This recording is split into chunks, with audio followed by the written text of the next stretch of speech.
And welcome back to KOLD News 13 Live this morning. I'm Ryan Ferran. Thanks so much for being with us. Topping nonstop news, authorities in eastern Arizona continue to investigate a deadly plane crash.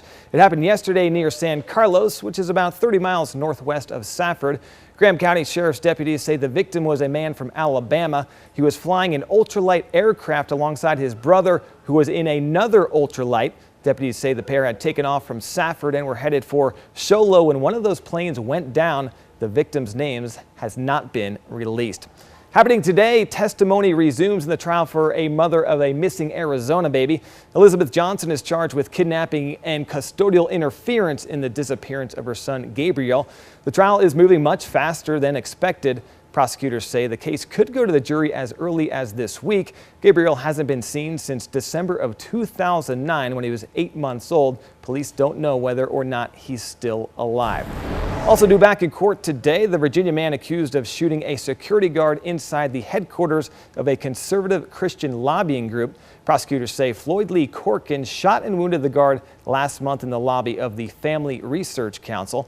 Authorities say Corkins told the guard that he didn't like the group's policies. The Family Research Council opposes abortion and gay marriage. Mountain police units have joined the search for a missing University of Florida student. 18-year-old Christian Aguilar disappeared more than a week ago. His high school friend, Pedro Bravo, has been charged with first-degree murder in Aguilar's apparent death, even though no body has been found. Police say Bravo admitted to beating Aguilar until he was unconscious. Search teams say the horses will give them a height advantage to look for clues to locate Aguilar. Police in Tennessee have an unusual case on their hands. They're searching for two children, a 9-year-old girl and her 7-year-old half-brother. The two were thought to have died in a house fire that killed their grandparents, but investigators have found no sign of them, and that's after a week of searching. Investigators say they're still unsure of what caused the fire last Sunday. A trip to the water park has landed one California teen in the hospital. It happened at Six Flags Hurricane Harbor in Valencia. The park spokesman says the 19-year-old cut in line, went past lifeguards, and jumped headfirst down the Venom drop slide. Halfway down, he fell off the slide. It's not clear just how far he fell, but the Venom drop is part of a 75-foot multiple slide tower. The teen was taken to the hospital where he was reportedly conscious and breathing on his own. New Jersey is fighting the good fight against bullying. Starting today, public schools across the state will teach about preventing harassment, intimidation, and bullying. The state's anti-bullying law is considered the toughest in the country. New Jersey had previously recommended schools have anti-bullying policies, but now they are required. The autobiography of former California Governor and actor Arnold Schwarzenegger hits bookshelves today. Ahead of its release, he talked about the highs and lows of his life in an interview on 60 Minutes on CBS. During the interview, Schwarzenegger admitted to multiple affairs while married to Maria Shriver. Schwarzenegger says he handled these affairs and other big moments in his life by denying them. Some might call the auction price for Bonnie and Clyde's personal guns highway robbery.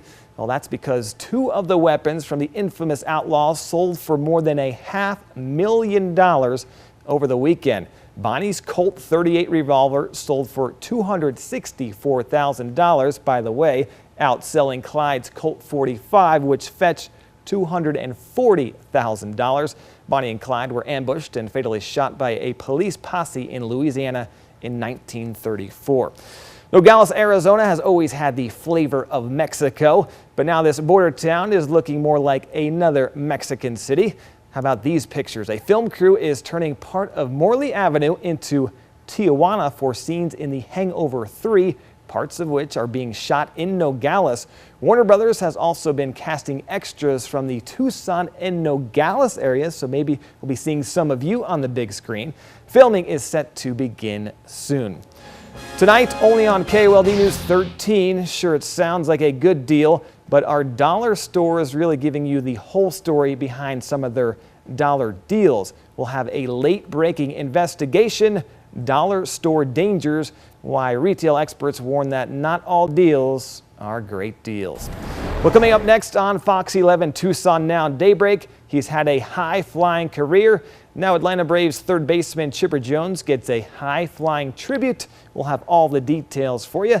So join us from 7 to 9 on Fox 11. And remember, you can get the latest live local late-breaking news throughout the day at TucsonNewsNow.com.